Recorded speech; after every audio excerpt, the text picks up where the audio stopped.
मेरी माताओं बंधुओं, ईश्वर की महती अनुकंपा से श्री गणेश गौशाला समिति ने यह निर्णय लिया कि 7 दिवसीय वेद कथा का प्रचार प्रसार इस गौशाला की समिति के तत्वाधान में होना चाहिए। और आइए, जिस योजना का संकल्प आज से कई महीने पहले लिया गया था, ईश्वर की कृपा से वो कथा यहां चल रही है। और मुझे बहुत खुशी इस बात की है कि ये जो आत्मा का कल्याण करने वाली, आत्मा का उत्थान करने वाली, भगवान की वाणी को प्रचारित प्रसारित करने वाली और जीवन का उद्देश्य बताने वाली वेद कथा है, इसको आप सभी बड़े ध्यान पूर्वक सुन भी रहे हैं। और आपके सुनने की सभ्य शैली से यह भी प्रतीत होता है कि कुछ अंश तक आप उसको अपने जीवन में भी उतारने के लिए संकल्पित हैं।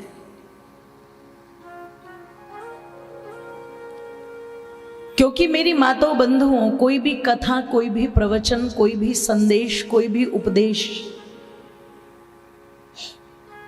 आपका तब तक पूरी तरह से कल्याण नहीं कर सकता जब तक आप उसे अपने आचरण में लाएंगे नहीं।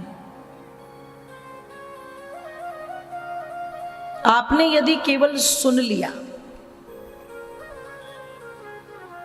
और आपने ये सोच लिया कि भगवान ने मुझे ये जो 2 कान दिए हैं, ये दिए इसलिए हैं कि एक से सुनूं और दूसरे से निकाल दूं, तो फिर दुनिया की कोई कथा आपका कल्याण नहीं कर सकती।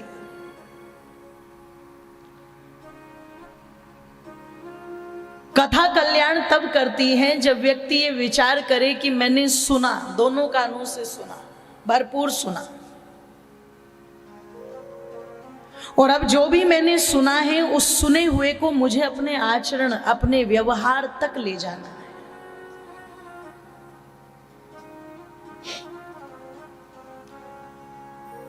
मेरे जीवन में प्रातः काल से लेकर के और रात्रि के सोने तक जो ईश्वर ने मुझे पात्रता दी है, देखो भगवान ने हर किसी को अलग अलग पात्रता दी है। जैसे नाटक होता है कोई, उसमें हर एक व्यक्ति का अलग अलग रोल होता है। किसी का बड़ा रोल होता है, किसी का छोटा रोल होता है, किसी का सकारात्मक रोल होता है, किसी का नकारात्मक रोल होता है। पता लगा कि कभी कभी जो छोटे रोल वाला है वो भी इतना अच्छा अभिनय करके चला जाता है कि बड़े रोल वाले की कोई चर्चा नहीं करता और छोटे रोल वाले की चर्चा हो जाती है। और जैसे ही उसकी चर्चा हुई, मेरी माताओं, वैसे उसे आगे उसी प्रकार से कार्य मिलना आरंभ हो जाता है।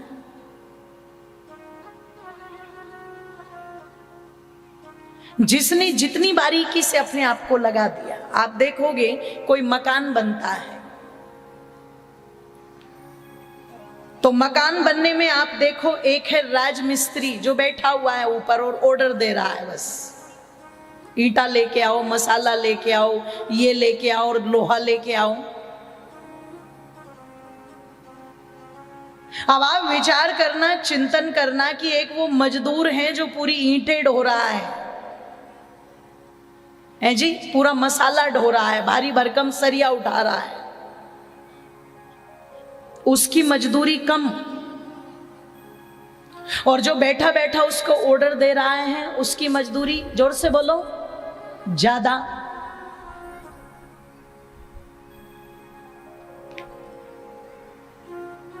अब होना क्या चाहिए, जो भारी भरकम काम कर रहा है उसको ज्यादा मिले और जो आराम से काम कर रहा है उसको जोर से बोलो, कम मिले। पर वहां क्या काम कर रही है? योग्यता काम कर रही है। जो मजदूरी कर रहा है, ये बात सत्य है, वो बोझ अधिक उठा रहा है। पर अगर उससे कोई पूछे कि हमें 15 बाई 15 का कमरा बनाना है और उसमें कितनी ईंटें लगेगी, तो उसे क्या होगा? भैया मुझे नहीं पता, जाके अपने मिस्त्री से पूछ। और मिस्त्री से जाकर के पूछा, भैया बताना जरा 15 बाई 15 का कमरा बनेगा तो कितनी ईंटें लगेगी? वो तुरंत बता देगा, इतनी ईंटें लगेगी, इतने सीमेंट लगेगा, इतना रेत लगेगा। इसका मतलब जिसके कार्य में जितना हुनर है, जितनी बारीकी है, उसको उतना ही ज्यादा मिल रहा है। और जिसके कार्य में जितना बारीकी कम, जानकारी कम, उसको उतना ही कम मिल रहा है। इस उदाहरण को अपने जीवन के साथ भी जोड़ देना। भगवान ने तुम्हें जिस पद पर, जिस दायित्व पर, जिस कार्य करने के लिए खड़ा किया है, यह तुम पर निर्भर करता है कि तुम अपने काम को कितनी साफ सफाई से, कितनी ईमानदारी से, कितनी नेक नियति से और कितनी बौद्धिकता के आधार पर करते हो। और तुम जितनी बारीकी से करोगे, भगवान उतना ही तुम्हारे पद को बढ़ाता चला जाएगा।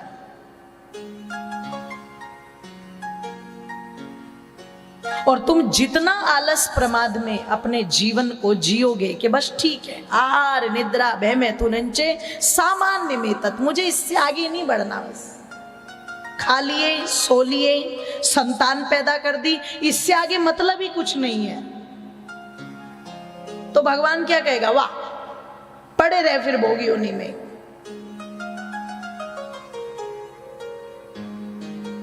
मेरी माँ तो एक बात कही जाती है, जब भी कभी कोई बुद्धि की बात की जाती है तो अक्सर कुछ लोग कह देते हैं हम पढ़े लिखे नहीं हैं। मैं एक बात मानती हूं अपने जीवन में, और ये मैंने अनुभव किया है। बिल्कुल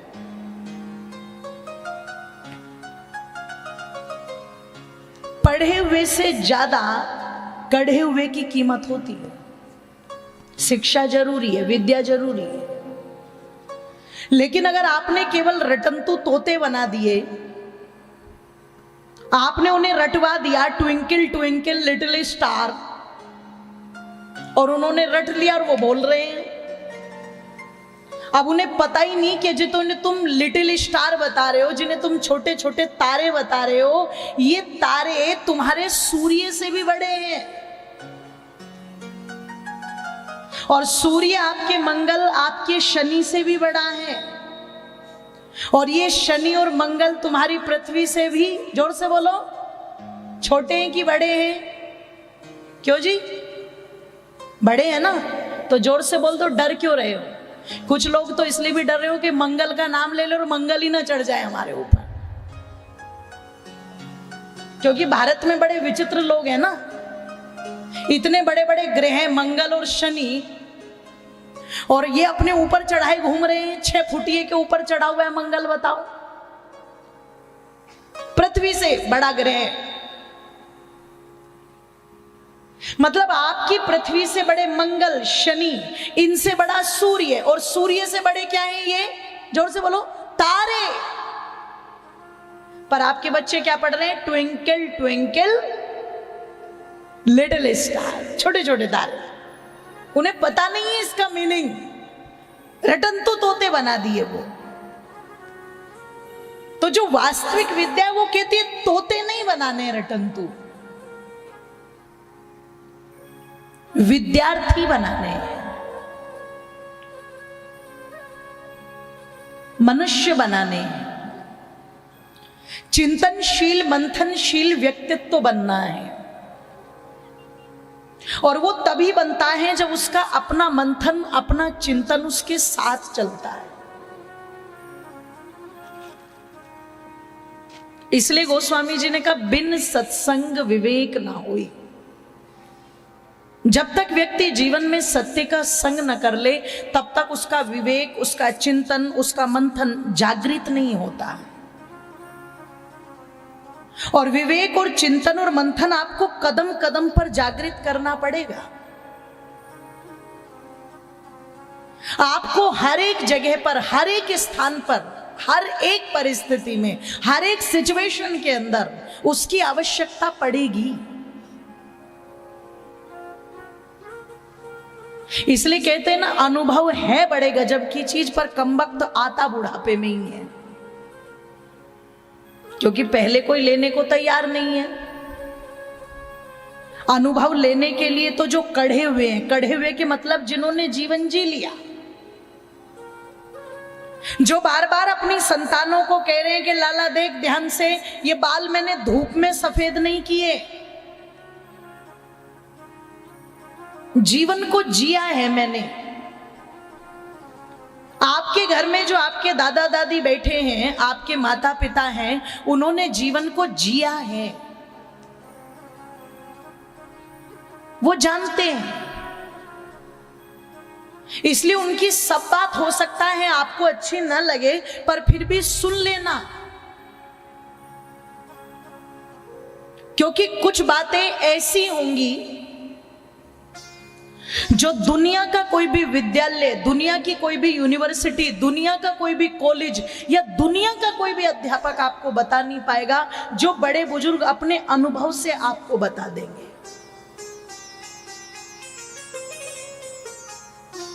इसलिए एक है पढ़ा हुआ और एक है कढ़ा हुआ। आज अगर देखोगे तो दुनिया पर राज वो लोग कर रहे हैं जो पढ़े हुए से ज्यादा कड़े हुए हैं।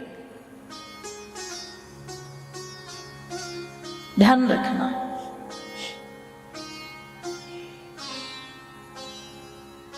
दुनिया में आज उनके संदेश सबसे ज्यादा चल रहे हैं जो किसी यूनिवर्सिटी में नहीं गए, पर आज यूनिवर्सिटियां उन पर शोध जरूर कर रही है।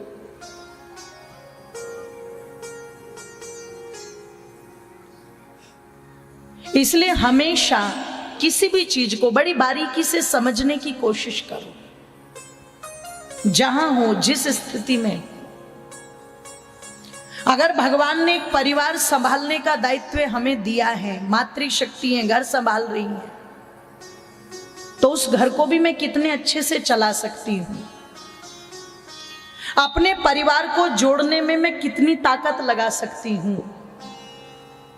अपने बच्चों को अच्छा बनाने में, संस्कारित बनाने में मैं कितनी ताकत लगा सकती हूं।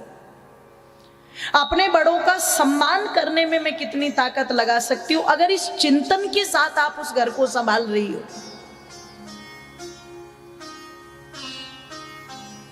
तो तुम्हारा वही कार्य, मेरी मातो ध्यान रखना, तुम्हारी पात्रता को निखार देगा।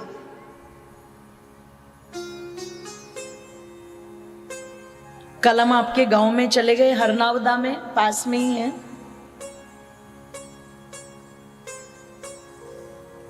और पता लगा, जब बच्चों की बात आई, गुरुकुल की बात आई, तो इतनी खुश माताएं, इतनी प्रसन्न माताएं।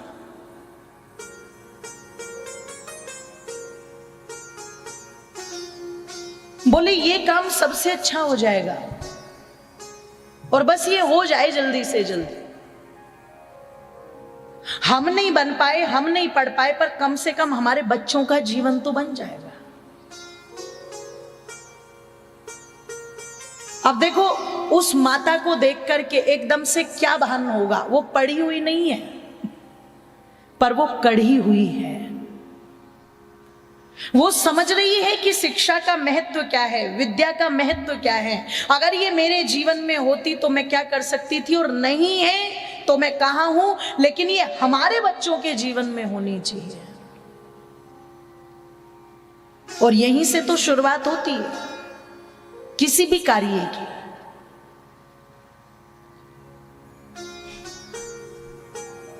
जब व्यक्ति को लगने लगे कि हाँ, इस कार्य की आवश्यकता है और ये होना चाहिए, ये समाज के हित में है, ये मानवता के हित में है, ये हमारी आगे आने वाली संतति के हित में है। अगर ये चिंतन और मंथन सामान्य व्यक्ति का जाग जाए, तो यहीं से क्रांति की शुरुआत होती है। मैं कहती हूं जितनी कोई क्रांति बंदूकों से लाना चाहता है, कोई तलवारों से लाना चाहता है, कोई चाहता है कि हम परमाणु बम एक दूसरे पर फेंक फेंक करके क्रांति करें, तो फेंक दो। आप फेंक रहे हैं ना। यूक्रेन ने रसिया पर फेंके, रसिया ने यूक्रेन पर फेंके, हमास ने इजराइल पर फेंके, इजराइल ने हमास पर फेंके। अब हो क्या रहा है? वातावरण प्रदूषित हो रहा है, लोग मर रहे हैं।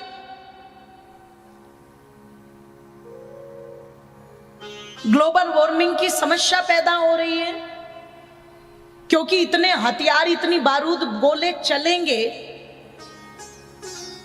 तो रिएक्शन तो होगा, रेडिएशन तो फैलेगा, और फैलेगा तो वो सबको दुखी करेगा। क्योंकि भले ही युद्ध वहां चल रहा हो, पर प्रभाव तो पूरी की पूरी पृथ्वी को भुगतना पड़ेगा। तो ये क्रांति नहीं है।